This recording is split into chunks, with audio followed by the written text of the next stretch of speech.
হঠাৎ করেই ঘুরে এলাম ডোকরা গ্রাম। আমরা গিয়েছিলাম কৃষ্ণনগর থেকে।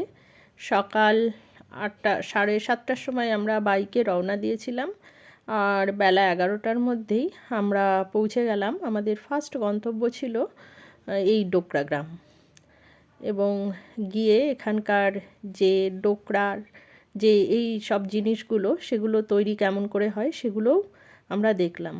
একদিনের গন্তব্য হতেই পারে ডোকরা গ্রামে।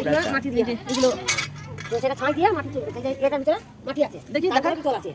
আচ্ছা, এর ভিতরে মাটি আছে, তার ভিতরে মাটির ছাঁচটা দিয়েছি, তারপর পিতল ছাঁচ দিয়েছি। আচ্ছা, নষ্ট হয়ে যাওয়ার কোনো ভয় নেই? এটা শাকটা যেমন তৈরি, ও পালিশ মানে শাকটা হয়ে গেছে তৈরি এখন। এই যে এখানে যেমন মোমো তৈরি করা শুধু পিতল, মাটি না। ও মা, কি সুন্দর! এই ছোট ছোট মিনিয়েচারগুলো বেশ সুন্দর, দারুণ। এই যে দেখি কি সুন্দর, দেখি। আচ্ছা, আর তোমার পেছনে দেখো মূর্তিগুলো, সরে এসো। ও আচ্ছা, রোজই বসে না? আচ্ছা, সুন্দর, দারুণ দারুণ। হ্যাঁ, খুব সুন্দর। তোর পায়ে গায়ে লাগলো না? দরজার হ্যান্ডেল ওটা। ও তাই? বাহ, বাস আসনা করি আর লিখি। দরজার হ্যান্ডেল। আচ্ছা, আর এটা চাবি রাখা আছে, চাবি রাখা। আচ্ছা, ও একটা হুক। এই ছোটগুলো খুব সুন্দর। এগুলো তোমার ওই সাজানোর, ঘর সাজানোর। এটা কি? কড়া বাঁধা যাবেন ওইটা। আচ্ছা, এইটা গণেশ, এটা গণেশ।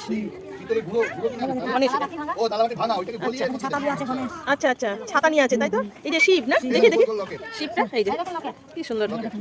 এটা দুর্গা। এ তো খুব খাটুনি। হ্যাঁ, আগো বিশাল খাটনি, দাম পায় না মা। তাই লোক আসে রোজ? এখন তো শীত পড়েছে। এটা লকেট। আচ্ছা, বাহ। আবার করব। এই যে এগুলো হলো ছাঁচ, এগুলোর মধ্যে ওই ডোকরার জিনিসগুলো তৈরি হচ্ছে। এটা হলো ডোকরা গ্রাম। কোনখানে? হ্যাঁ, ডোকরা গ্রাম। আমরা এখন আছি ডোকরা গ্রামে। এগুলো সব ডোকরার কাজ। ওইখানে এই হচ্ছে না? এই যে এখানে ডোকরার কাজটা এখানে হচ্ছে।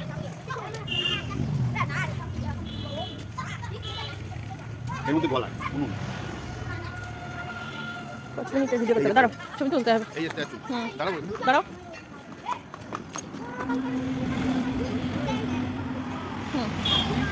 দাঁড়াও, আমি ভিডিওটা শেষ করি।